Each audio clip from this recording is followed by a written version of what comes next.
previous silence on this issue that is going on, not just in the UK, but around the world. So thank you very much, people, because right now you're very visible to all the people in London, and they're saying, why are you all wearing sunflowers? Why are you here? So that's a really good start.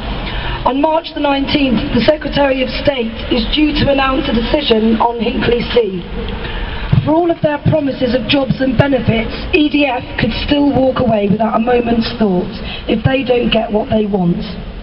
EDF, as has been pointed out, are corporate criminals, and they can't and shouldn't be trusted.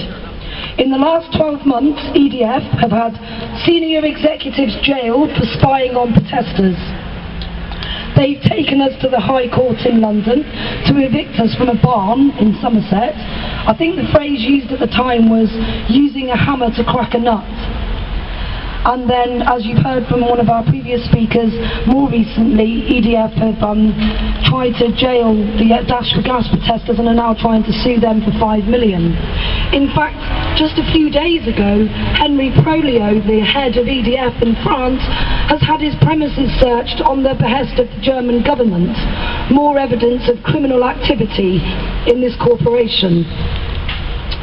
After Fukushima happened, they denied that there was a severe accident, constantly downplaying the severity.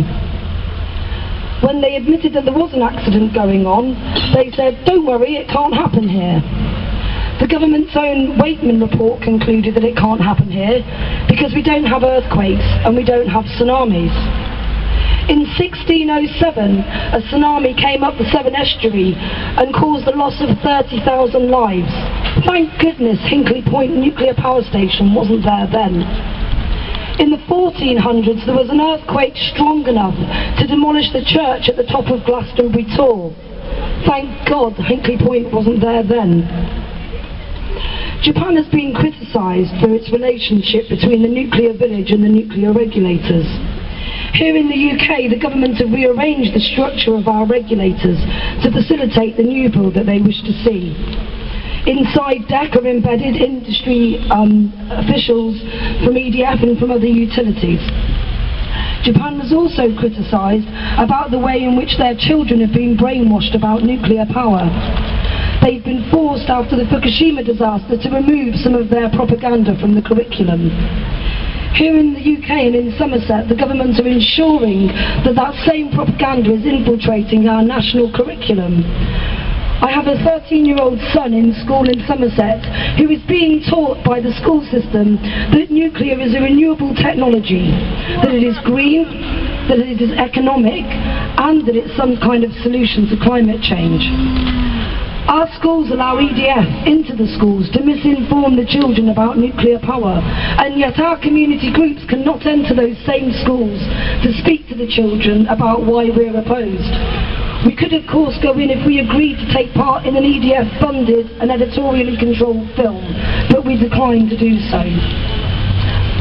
And I have to say also that in Somerset is the only place where high-level spent nuclear fuel is dealt with less than 100 yards from the playground of a primary school in a densely populated area. Where else in the world do we deal with nuclear waste right next to a children's playground?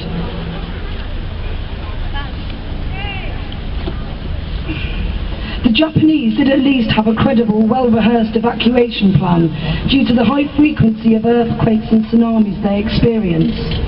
Here in the UK, there is no evacuation plan. Detailed plans are only made for the mile or two around Hinkley Point where populations are sparsely scattered. Why is this? It's because the government tells us that it couldn't happen here. Let's make a commitment to our children, to our grandchildren, and to all future generations of children that we will eradicate the use of this dirty, dangerous, expensive, and most of all unnecessary technology. Just one reactor at Hinkley Point has the potential to have a huge negative impact on the renewables sector. Indeed, it already has, and they haven't even begun building it yet. Making a commitment to shifting our economy away from the current model of infinite growth on a finite planet changing our behaviour to demand less energy and pursuing real solutions to climate change whilst reducing the radioactive risks posed by the hundreds of vulnerable coastal reactors. All of these things are going to require an incredible commitment from us. This may be the biggest battle of our lives, but I know that we're all up for the challenge. People, when you go away from here today, I want you to look up a report that's online that you can all see called Zero Carbon Britain.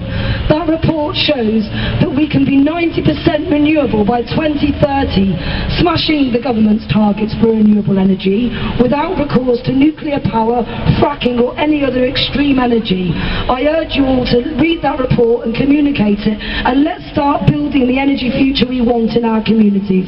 Thank you.